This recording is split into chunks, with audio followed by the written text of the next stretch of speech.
You're listening to HowStreet.com radio, available online at TalkDigitalNetwork.com. Welcome to HowStreet.com radio, the online source for market opinions. Here is Jim Goddard. My guest is market historian Bob Hoye. He's the chief investment strategist for Institutional Advisors. Welcome to the show, Bob. Jim, good to be with you. An interesting theoretical proposal here. What if I had invested $1,000 in the S&P back in the 80s? Could I have turned that $1,000 into as much as $75,000 by now if I played my cards right? Yeah, there's a chart here some guys in the States have done that is absolutely fascinating, and they ran it since 85 and adjusted it for a few things like all days, each year. So then they also did it with taking out the 25 worst days. Of course, you end up with a fabulous growth. You end up to $74,000. But then if you take out the 25 worst trading days of each year, now here's what gets really interesting. So it goes from the 1,000 to 5,000 and 2,000 in year 2000, which was the huge tech bubble. Then down on that bear market, and then a modest increase to 2007, then the crash to 2009.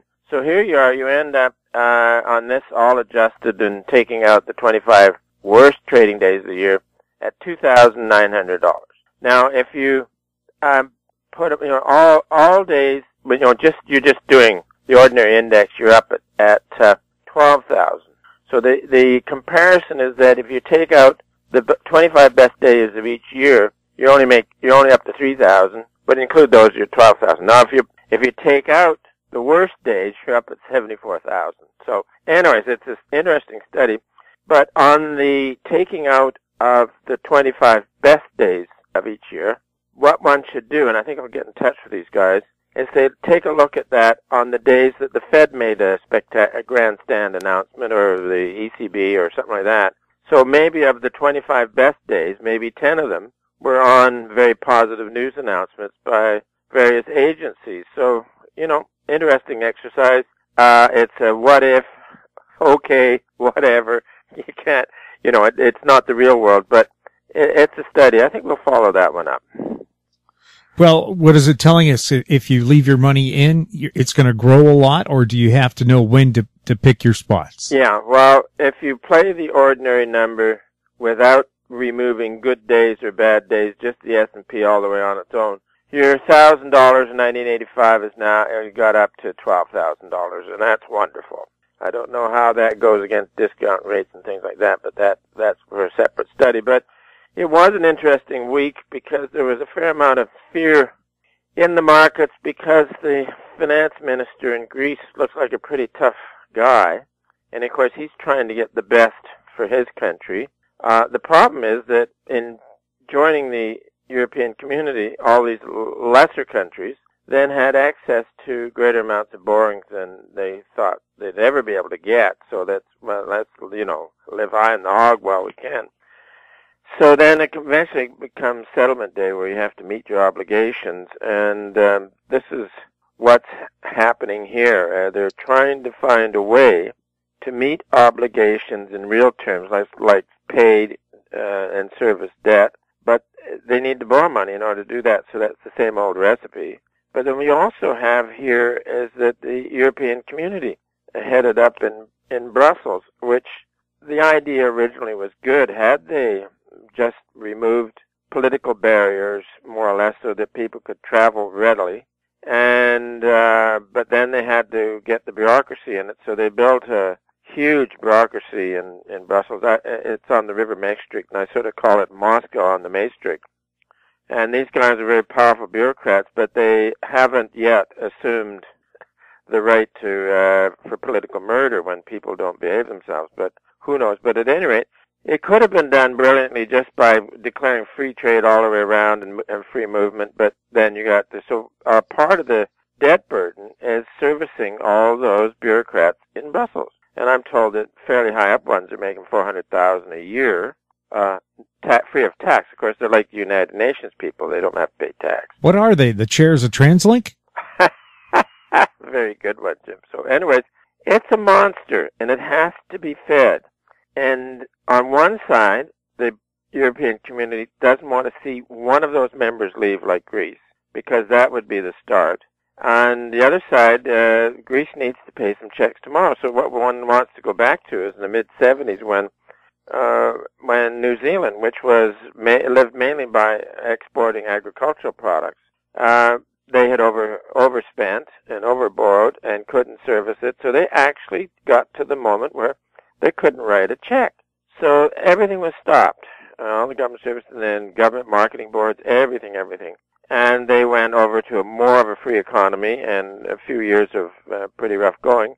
And then they have prospered since. So then also you can look at the European community back to when they had early 1900s, when they were on a gold standard, which was a really fearsome discipline on keeping your budgets under control, because the moment the markets thought you were being extravagant, then you started losing gold. And then your central banker was losing gold reserves, and he said, okay, politicians, get in line. But so this was what the ECB was attempted to do, was to replicate a gold standard, and they put on fearsome disciplines and all that sort of stuff and penalties. Of course, nobody paid any attention to it. It was a source effectively for a whole lot of cheap money, for which the day of reckoning is approaching, and they seem to push it off each time. So this, with Greece, is really just a deferral of a day of reckoning, and it'll be interesting to see how it goes. In the meantime, the stock market took it very well, and one thing we've been looking at here recently is if you could get what we call an upthrust, where the stock market gets very excited, the shorts get squeezed, and you have this sharp rise in prices, which we're getting. A few weeks ago, we were looking at the 50-day moving average on the New York Stock Exchange Composite. That's the NYA. It represents the whole broad market, and it's working on what we call a rounding top. So if it had gone below the 50-day, it would have said, oops, there's a change in the trend here. And the trend, of course, being up. But it teased it and then didn't decline. So things are still positive. And you have now a case for perhaps an upthrust. We're also looking in a very detailed way, a thorough way, at the old Dow theory. And, of course, on this thrust, you've also got the Dow Industrials rising, but the transports are not rising as strongly. And, of course, the Dow theory rests upon the Dow and the transports not confirming a new high. So we'll watch that one. We'll watch the moving averages. In the meantime, it was popped up out of a very nervous condition on a supposed fix for Greece, which may not last too long. So in the meantime, you've got pressures on various commodities. The grains were weaker again this week. Base metals down-ticked a bit. Nothing too strong there. And our favorite one for the last, quite a while has been crude oil. The action there has been wonderful, with the high in around June of 107, being a little overbought then. But what we were working on back then was two main concepts. One is that in a post-bubble contraction, one of the features is weak commodity prices, and of course crude had been held up, elevated, levitated on Middle East concerns. That was the Middle East risk was to the upside, but you had two powerful forces going on with weak commodity prices in a post-bubble contraction, and then you had the other one, the lead provided by natural gas, where with fracking and all, the natural gas price came down from a much higher trading range over a business cycle to now a much lower trading range over a business cycle. So our view earlier last year was these two things would eventually accumulate and drive crude oil prices down. And then when it started to break in early October, we looked at previous crashes in crude oil and noted that they ran for 6 or 7 months around that date. And that then counted out to January, so we thought it could be a probable low. And it got really oversold, I think, what was it, 43 or 44, something like that. Then it's been bouncing, and there's many out there around the world trade this product. And I think there's an inclination to think that it's going to have a spike down and then a sharp rally up, a V bottom, so to speak. But again, we looked at what happens to crude at the end of previous severe bear markets, and it can take months to stabilize. And this is what it's been doing here, been narrow trading range, but above the low in January. So I think the shortest stabilizing range period was 2 months. So let's sort of think maybe this thing might do 2.5, 3 months of this kind of trading until finally it sorts itself out and it makes a better move. And in the meantime, every time it goes down, it depresses other commodities. So I think on the week, good trades. Greece has been rescued, of course, and all is well in the markets, but we think that things are a little precarious. We looked at the REITs, real estate investment trusts, and they became overbought there a little while ago and generated an upside exhaustion and have been correcting. We also looked at the lumber stocks, forestry companies, and where lumber had set a price much higher a number of months ago, the forestry stocks had been doing exceptionally well, Weyerhaeuser, for example, and they had become very overbought when lumber was in a sort of a sideways trading range. And the piece we put out was called Lumber Stocks Hot, Lumber Precarious. And what has happened is the lumber stocks have fallen. So there seems to be some gravity out there. We'll have more with Bob Hoye right after this. More and more people are looking to the internet for intelligent, riveting, and thought-provoking interviews. To advertise on the Goddard Report and TalkDigitalNetwork.com, call 604-699-8600, 604-699-8600. Welcome back. We're speaking to market historian Bob Hoye. How is something that's bright and precious and hard to hold doing? The one that if you drop it, you hope you have enough of it that when it hits your foot, it hurts. Now, wouldn't that be something to have a bar of gold that's heavy enough that you would have to be wary of it? Well, at the Winnipeg Mint, at the Royal Mint, they have a bar of gold, and it's beveled side down, so it doesn't have the wedge facing up. And they say if you can pick that up with your bare hands, you can take it home. Isn't that a story? Yeah, but that weighs, I don't know, 60, 80 pounds, something like that. Oh, you try gosh. picking up that much with your fingertips. Now, that would be a sight to behold. It's like trying to get in a very hot car, where the acceleration's so great, you give the guy, put a $100 bill on the dash of the car and start accelerating and say, if you can reach it, it's yours. You can't pull against the gravity. So the same thing with gold.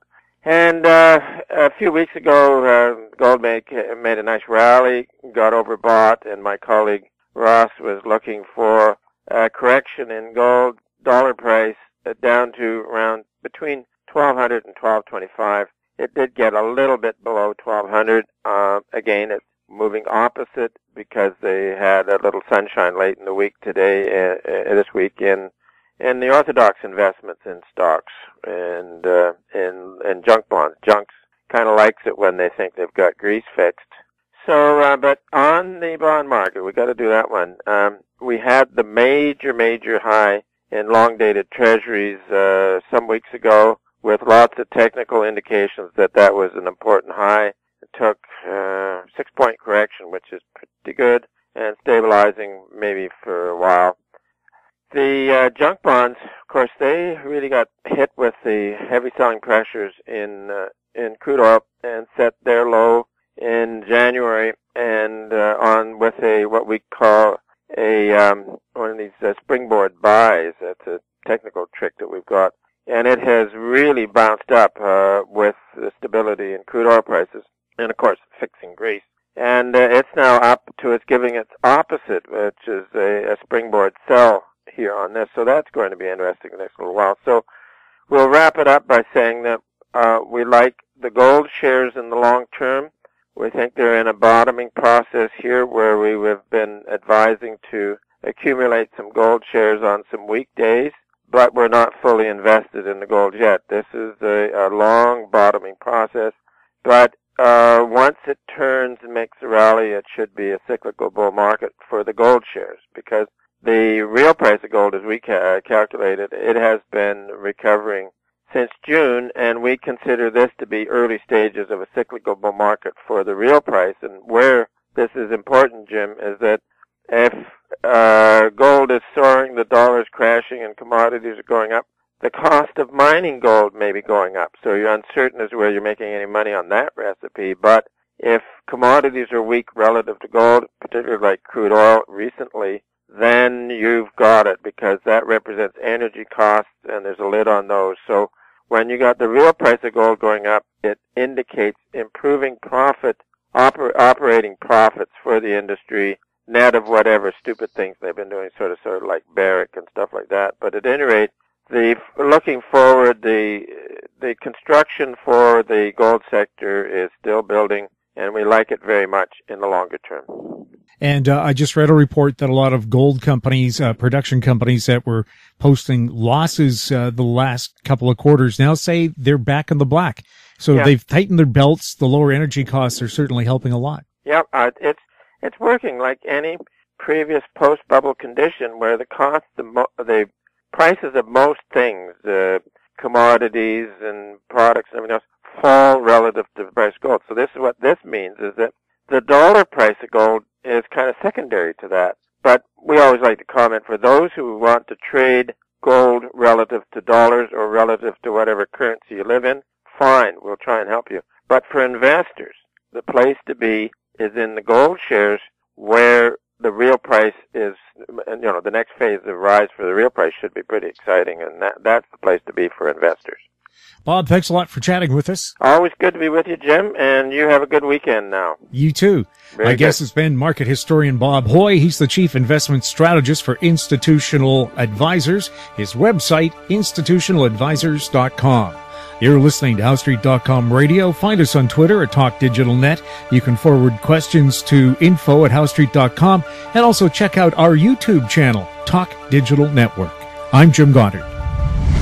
Comments made on HowStreet.com radio are an expression of opinion only and should not be construed in any matter whatsoever as recommendations to buy or sell any financial instrument at any time. Available online at TalkDigitalNetwork.com. HowStreet.com radio is a production of HowStreet Media Incorporated.